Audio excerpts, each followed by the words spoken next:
bay vek ole video chuan DJI Osmo XM3 unboxing na kan ron nei do na hi camera chu ni a le unboxing na an le yang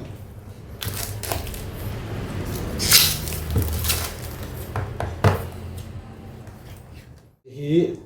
chung chu ni a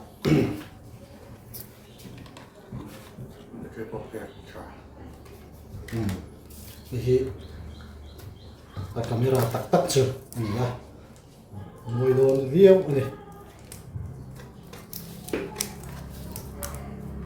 tan long phut sala chuan ta chuan hi sticker ni a silica gel ni a chuan ta hian hi base mount clip laya tia ilo tur ang se kha ya chuan hi type C to type C charge battery charge na ya chuan hi a case ya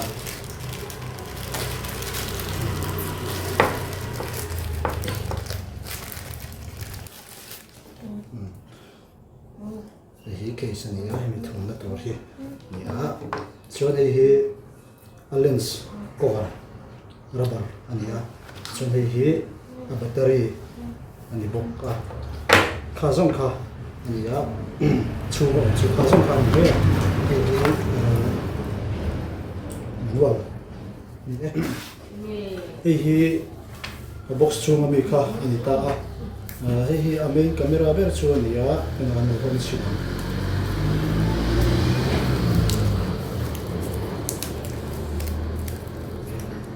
Vamos ver aqui. Hehe, ini ya, lens. Ini pokoknya. So, yanin battery, battery pakat aron cuma. Dicuan, ini kan saya masalah koma, ini touch screen. Ini ya, phone screen po ini touch screen. Ini ya, dicuan nama ini gram zasumli pangari. Ani ya, ini pang hehe 1.4 inch, ani ya, hehe 2.25 inch, ani pang ini. Kecuali waterproof, ama hi waterproof ani sa, tu cuma metal som pang tu liquid itu apa waterproof, ani. Kecuali lagi kamera, bateri, bawa ni ya, bateri hi kan thun sim nawan ni lah hianin memory card slot apa ni cuma bateri kan tuna lahi hemi lens case lens cover hi ein vosa hi spare ran chom ni chuanin a thatna chu hi magnetic mount na hi magnetic ania chuan tian ang het ta chap me ya het ani chuan phelle don jon helai sir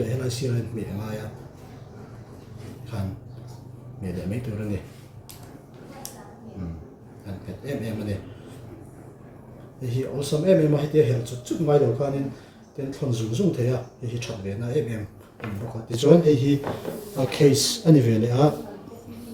case lian de la thol thei lawa hian lai heti zong a thun tur hi ni a chuan te kan thun ana a type amara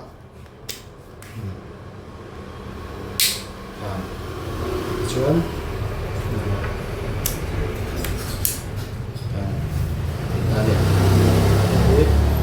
helmet ate tiang anga mount dot pan hian screw a kin le mai tur hi ani ta ni chuan hi charger khani a phin le lokam chuan hi la hianin type C charge da charging port oma hi type C charge na ni a hi microphone a po man ngal the ya chuan hi ona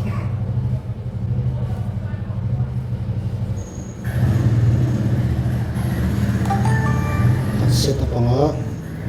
English nga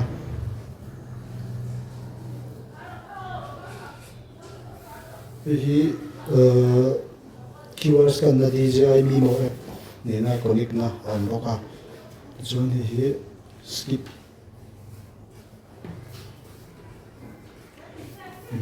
vuin hi mei ni nga mei ni riat dikwa ania sang hi sang hi pali kana seta chundar jange tuna hian darli le minute som tum pa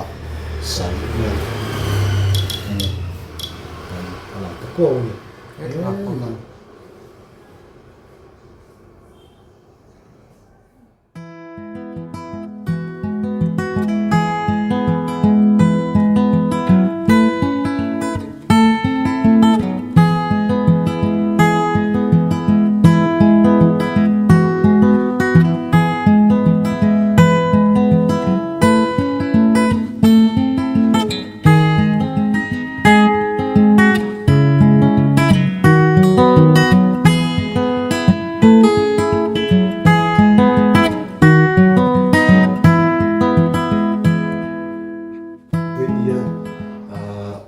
DJI Osmo X3